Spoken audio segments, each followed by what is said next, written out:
Here in the Mayweather Boxing Club, boxing and MMA trainer, Jeff Mayweather. Jeff, got a couple fights in a couple weeks coming up here. First of all, tell us, you got King Mo, return the end of the month in Bellator, and then the week after, Ryan Martinez fighting. What are your plans here? I guess you're going down to Florida, right? Yes, we're actually in training camp right now. Out in there? Can you hear it? Go ahead.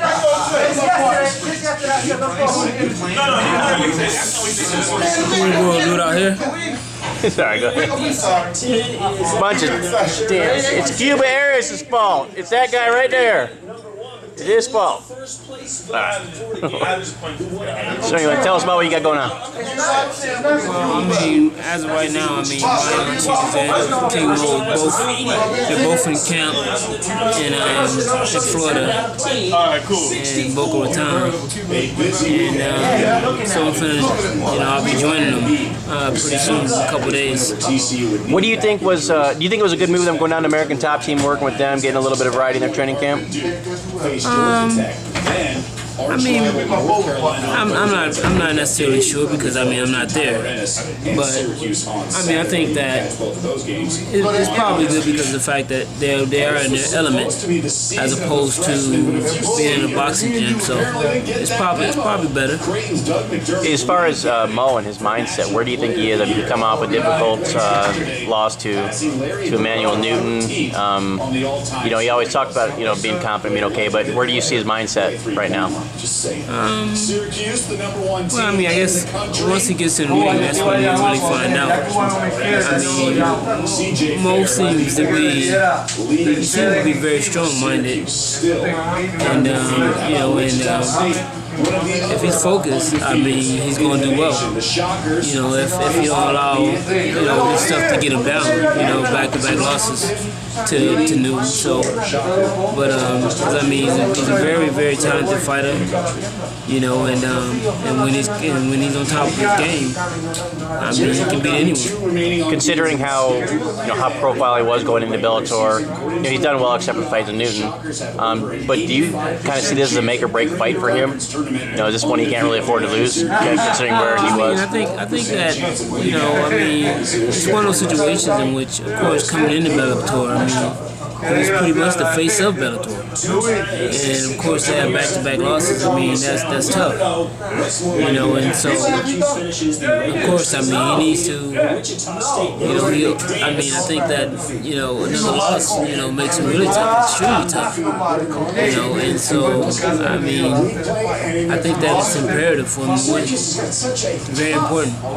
Now I know they squashed their beef, but if he wins this fight, Rampage wins his fight, they're supposed to get the fight each other. Do you think that serves maybe a little extra motivation, knowing that a potential matchup with Rampage is down the line? Yeah, I think and plus that's a big fight. That's a marquee fight. So I think that there's got to be motivation. I mean, both guys. Because I mean, at least they both have names. If the other two guys win, it doesn't mean anything.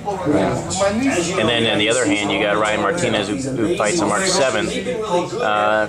Kind of different with him, he's coming off a loss, but I think that loss was actually motivating because, when he lost to Minakov, who then won the championship, he knows he was right in there, especially considering he broke his hand early in the fight. However, where he might have gained confidence, he might have lost some confidence in the fact that he's coming off a hand injury. And, how do you think, what's it like for a fighter coming off of a broken hand? Is it any kind of chance he'll be tentative? Well, I mean, a lot of times you really don't know until the fighter actually gets in the ring.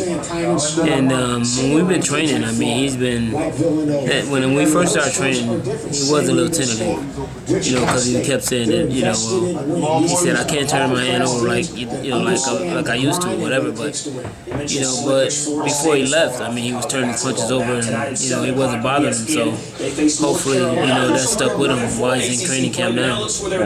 Now he's fighting LeVar Johnson, a guy who, like Ryan, has no problem swinging for the fences. Now Ryan is off, but Ryan's a much better wrestler. Do you think that Ryan's gonna be content to stand and first one that lands wins? wins, or is he gonna, or would you advise him to? You never know. I guess till the fight starts. Would you advise him to take advantage of his strength, maybe, and go to wrestling where he's got a clear advantage? Well, I mean, I think that you should use your advantages. I mean, because this is a sport that's it's not like boxing. It's not just one thing. You have certain different elements you can use, and whatever your strength is, I think that's what you should use. So now we know you're coming off of being sick. Are you going to be able to? You're making both fights. You're going down to Florida. You're going to be able to go to Connecticut and to Oklahoma for both fights. Yes, that's the plan. The plan is to get back to work, and as of right now, as far as the boxing goes, I really don't have no one fighting until March 22nd. So. I mean, it's time for me to go back to work with the guys that are actually going to be fighting, and I want to be a part of it. Yeah, real quick, I want to touch on that. You had worked with Roy Nelson. You'd been sick in a while, so that you're no longer working with him anymore? Well, I mean, as of right now, I'm not working with Roy, and there's no bad blood between me or Roy or anything like that. I mean, it's one of those situations in which, I was sick and I was away from the gym for almost 5 months, so that's understandable. I mean, he never knew when I was going to come back, and I'm blessed and fortunate that Mo and Ryan didn't actually find someone else. So I mean, it's completely understandable. All right, well, Jeb, we wish you best of luck and good luck to both Mo and Ryan in their fights. Thanks.